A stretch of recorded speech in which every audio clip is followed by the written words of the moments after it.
Tonight, the eyes of the football world will be on the United States, as the final of the 2025 Club World Cup is set to kick off. The contenders are European champions Paris Saint-Germain and another equally formidable powerhouse. PSG's performance in this Club World Cup has been nothing short of breathtaking. They've stormed through the competition, demonstrating an overwhelming dominance. From the group stage to the knockout rounds, every opponent has found themselves helpless against PSG's high-intensity, fast-paced offensive and defensive transitions. This team has not only unleashed a formidable attack, but has also built an impenetrable defensive wall. And within this champion squad, one player's performance has been particularly eye-catching: the French winger, Ousmane Dembélé. We all know Dembélé for his blistering speed and elusive dribbling, but this season, especially under the tutelage of Luis Enrique, he has not only consistently delivered in attack, but has also shown an unprecedented level of commitment and efficiency in defense. His new role has even prompted the football world to coin a new term to precisely describe his transformation within Enrique's system. That's right, the new term is Defenstriker. It's a portmanteau of the English words striker and defender. While a direct translation might be forward defender, perhaps a more accurate understanding of its essence is defensive forward, referring to those frontline players who are not only the spearhead of the attack but also the first line of defense, actively pressing and participating in defense across the entire pitch. The birth of this concept directly reflects Luis Enrique's high demands for and successful transformation of frontline players' defensive contributions during his tenure at Paris Saint-Germain. In the evolving landscape of modern football tactics, the blurring and universalization of positions have become an irreversible trend. Once clearly delineated defensive, midfield, and attacking roles have increasingly merged, with players now required to possess multifaceted abilities to adapt to the dynamic offensive and defensive demands of the game. Fullbacks must be adept at both attack and defense. Midfielders' coverage areas are constantly expanding, and even goalkeepers are deeply involved in the team's build-up play. This demand for hybrid players is not merely an evolution of existing roles, but a fundamental redefinition of player archetypes. It signifies a shift in football from a traditional division of labor model to one where all players on the field share responsibility. It is against this backdrop that the Defenstriker emerged. It best embodies Luis Enrique's tactical system at PSG, which emphasizes team over individual, with its core revolving around high-intensity pressing and collective defense without the ball. Enrique explicitly stated, "We suffer when we don't have the ball," a motto that profoundly reveals his obsession with ball control and counter-pressing. He unequivocally demands that all players, including those in the front line, actively participate in defense, a stark contrast to PSG's previous reliance on the individual brilliance of stars like Mbappé, Neymar, and Messi, which often came with relatively insufficient defensive commitment. Players like Ousmane Dembélé, Désiré Doué, and Khvicha Kvaratskhelia are perfect embodiments of this concept. So, how exactly have these Defenstriker players met Enrique's demands and innovations in this Club World Cup and previous Champions League matches? Let's delve into the data to find out. Ousmane Dembélé, the defensive contribution and transformation of a false nine. Under Luis Enrique's guidance, Ousmane Dembélé has undergone a remarkable transformation.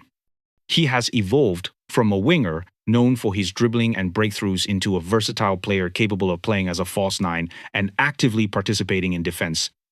On the field, Dembélé frequently drops back into midfield to create numerical superiority and immediately counterpress upon losing possession, becoming a crucial part of the team's high press. Enrique once praised him for becoming more complete, able to play on the wing or through the middle, and his movement in the box is surprisingly like a centre forward. Dembélé's performances in the 2025 Champions League final and the recent Club World Cup have garnered widespread attention, with his relentless, high press directly leading to the coining of the term Defenstriker. He contributed 2 assists in the Champions League final and scored a goal in the Club World Cup semi-final against Real Madrid. According to FBref data for the 2024-25 season, Dembélé excelled in attacking player metrics, with several data points reaching the 90th or even 99th percentile. Particularly noteworthy is his excellent interception data. Specifically, his interception data reached the 84th percentile, while his tackling data was at the 42nd percentile. This indicates that he is more adept at recovering possession through anticipation and cutting passing lanes rather than direct physical tackles. This combination of high interception percentile and relatively lower tackling percentile reveals a more refined form of pressing. This intelligent pressing is more efficient than continuous, aggressive tackling and conserves energy, allowing him to significantly contribute to ball recovery while preserving stamina for offensive duties. In 7 Champions League final matches, Dembélé committed 5 fouls, none of which were in the defensive third or his own half, further confirming his tendency to press primarily in the attacking third, aligning with the tactical demands of a high press. In the Club World Cup semi-final against Real Madrid, Dembélé had 121 touches with 104 successful passes out of 112 attempts, a pass completion rate of 92.9%. Although direct pressing data is not available, his high number of touches and pass completion rate reflect his central role as a false nine in organizing and controlling possession, a role that inherently requires active counterpressing without the ball to maintain possession. Désiré Doué, a young force with both offensive and defensive prowess. Désiré Doué is considered one of the best young players in the world, capable of playing as an attacking midfielder, winger, or even a forward, known for his agility, speed, and excellent dribbling, shooting, and passing skills. He has been described as a natural entertainer, full of skill and ability designed to disrupt opponents. Although he was noted for insufficient defensive contributions during his time at Rennes, averaging 0.9 tackles and 6.8 pressures per game, deemed a red flag, and was perceived to rely on flashes of brilliance rather than sustained impact, Doué has shown significant defensive improvement at PSG. He has earned praise for his defensive contribution, averaging over 3 tackles per game in Ligue 1, placing him in the top 6% of midfielders. The stark contrast between Doué's defensive data at Rennes, low tackle numbers, deemed a red flag, and his performance at PSG, Club World Cup, high defensive action percentile, numerous ball recoveries, strongly demonstrates the immense impact of Luis Enrique's coaching and system. This indicates that the defense striker role does not solely depend on a player's innate defensive talent, but can be cultivated and developed through a rigorous tactical framework and player commitment, transforming former weaknesses into strengths within a specific system. During the Club World Cup, Doué covered a distance of 58.79 kilometers, ranking him among the top 10, demonstrating immense commitment and coverage. FotMob data shows Doué's defensive action percentile at an impressive 86%, compared to attacking midfielders, wingers in the same position, with 6 successful tackles, 50% success rate, 6 interceptions, 18 ball recoveries, and 8 ball recoveries in the attacking third. This data strongly proves his active role in high pressing and all-around defense, especially his ability to recover possession high up the pitch. Khvicha Kvaratskhelia, the fusion of offensive talent and defensive commitment. Khvicha Kvaratskhelia transferred to PSG mid-season from Napoli and quickly integrated into the team, being considered the missing piece in PSG's tactical puzzle. He explicitly stated that he must be proficient in both attack and defense and is committed to adapting to Enrique's tactical style. Kvaratskhelia has shown a deep understanding of his defensive role. He realized that in a 1-volt-1 defensive situation against a right back, it would be very difficult without winger support. Therefore, he proactively strengthened his defense and communicated with his teammate Nuno Mendes to coordinate pressing, stating, "Nuno and I talk a lot. When I press left, he presses right." This clear pressing coordination between Kvaratskhelia and Nuno Mendes. "Nuno and I talk a lot. When I press left, he presses right," highlights the importance of communication and collaboration in the defense striker role. This is not just individual effort, but a synchronized, intelligent team press that relies on continuous communication and a mutual understanding of defensive responsibilities. This off-the-ball communication and tactical awareness among attacking players are hallmarks of elite pressing teams and a key component of the defense striker profile, indicating that defensive success is a collective effort. In the Champions League, Kvaratskhelia made 3 successful tackles out of 7 attempts in 6 matches, recovered possession 10 times, and had 1 block. He committed 4 fouls, none of which were in the defensive third or his own half, also indicating that his pressing primarily occurs in the attacking third, consistent with the demands of a high press. During the Club World Cup, his defensive action percentile was 43%, compared to attacking midfielders, wingers in the same position, with 5 successful tackles, 38.5% success rate, 2 interceptions, 14 ball recoveries, and 3 ball recoveries in the attacking third. While these statistics are not as outstanding as Dembélé's and Doué's, they represent a significant defensive contribution for a player primarily known for his attacking prowess. These data points clearly demonstrate that forwards in Enrique's system are no longer just goal scorers. They are the first line of defense and the cornerstone of the team's tactical success. Paris Saint-Germain's ability to win the Champions League after Mbappe's departure and dominate the Club World Cup is no accident. It powerfully demonstrates that collective intensity and tactical discipline embodied by the defense striker can be more effective and sustainable than solely relying on individual talent at the expense of team structure and defensive solidity. Luis Enrique has implemented a tactical system at PSG that emphasizes team over individual. He explicitly stated, "We suffer when we don't have the ball," a motto that profoundly reveals his obsession with ball control and counter-pressing. He unequivocally demands that all players, including those in the front line, actively participate in defense. This stands in stark contrast to PSG's previous reliance on the individual brilliance of stars like Mbappé, Neymar, and Messi, which often came with relatively insufficient defensive commitment. Let's make a direct comparison. Kylian Mbappé, as a world-class goalscorer, possesses undeniable attacking prowess, but his defensive involvement and statistics are significantly lower than those of the defense striker players in Enrique's system. Luis Enrique reportedly struggled to persuade Mbappé to actively participate in pressing, but Mbappé did not change. When Mbappé was on the field, Real Madrid's, his new team's interception data dropped from 36.67 to 32.38. Ball recoveries decreased from 73.11 to 68.88, and ball recoveries in the opponent's half dropped from 31.44 to 28.41, showing a significant decline in defensive contribution when he was present.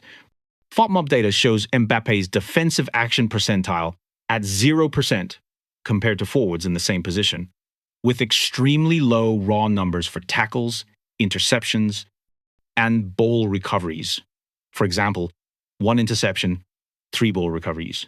This presents a stark contrast to the defense striker players. The high pressing by defense striker players in the attacking third effectively disrupts the opponent's build-up play from the back, forcing them to make hasty clearances or long balls, thereby reducing their opportunities to control and organize in midfield. This pressing strategy forces opponents into errors in dangerous areas, directly leading to turnovers and creating immediate counter-attacking opportunities for PSG, thus transforming defense into the starting point of attack. This high-intensity pressing by defense striker players is not just about winning the ball back. It's an active, disruptive mechanism that dictates how opponents can build their attacks. By forcing opponents into long balls or rushed passes, the game shifts from a complex tactical battle to a more chaotic and direct one, which undoubtedly benefits PSG's transitional play and individual duels in open spaces. This demonstrates the profound impact of forwards' defensive actions on the team's offense. Furthermore, the active, full-pitch defensive involvement of defense striker players ensures the team's structural integrity and defensive resilience during transitions. When fullbacks push forward to join the attack, the frontline players can quickly track back to cover space in the defensive half, maintaining offensive-defensive balance. This philosophy of collective defense means PSG no longer relies on a few defensive players but forms a cohesive unit that is difficult for opponents to break down easily. PSG's PPDA, passes per defensive action, significantly dropped from 13.5 2 years ago to 9.2, ranking them second in the Champions League. This directly reflects the substantial increase in their pressing intensity and the contribution of Defenstriker players to the team's overall defensive efficiency. A lower PPDA indicates more aggressive, higher intensity pressing, leading to fewer opponent passes and more ball recoveries in dangerous areas, ultimately contributing to defensive solidity and the creation of offensive opportunities. This metric specifically illustrates the ripple effect of Defenstriker players on team performance. Therefore, the Defenstriker is not just a new player role, it is a strategic philosophical choice where the coach prioritizes collective work rate and tactical obedience, even if it means parting ways with exceptionally talented players like Mbappé. This role is a manifestation and key driver of a deeper strategic decision, proving that tactical fit and collective effort can, in certain circumstances, surpass pure individual talent. In tonight's Club World Cup final, we have every reason to believe that Paris Saint-Germain will continue to showcase their formidable collective strength and the tactical advantages brought by their Defenstriker players. Their high-pressing and collective defense will exert immense pressure on the opponent, forcing errors and creating numerous attacking opportunities. The emergence of the Defenstriker signifies that modern football places higher demands on players' all-around capabilities. Future top players will not only need outstanding attacking talent, but also strong physical fitness, tactical discipline, and off-the-ball defensive awareness and execution. This trend of role blurring and multifunctionality will encourage players to undergo more comprehensive training and development from an early stage in their careers, cultivating their ability to contribute on both ends of the pitch. If the Defenstriker model proves consistently successful under Luis Enrique's leadership, as evidenced by PSG's recent trophies and tactical dominance, other clubs and youth academies will inevitably attempt to replicate it. This means that in player selection and development, even for offensive players, the assessment of potential will prioritize attributes such as work rate, tactical intelligence, and defensive involvement, thereby potentially reshaping the talent pipeline and the definition of a star player. Returning to tonight's final, Paris Saint-Germain's opponent will undoubtedly face a severe challenge. They will not only have to contend with PSG's potent attacking firepower, but also the relentless pressing and defensive pressure from their front line. We look forward to seeing Dembélé, Doué, and Kvaratskhelia continue to shine on both ends of the pitch, leading Paris Saint-Germain to lift the Club World Cup trophy. This match is not just a contest between two football giants, but also a vivid demonstration of the evolution of modern football tactics. This podcast is mainly in Chinese, but this time, I think the term Defenstriker might be interesting to all the English listeners, so this is the first time I record an English version. If I made any mistake in writing or pronunciation, please forgive me. Thank you for listening, and we'll see you next time.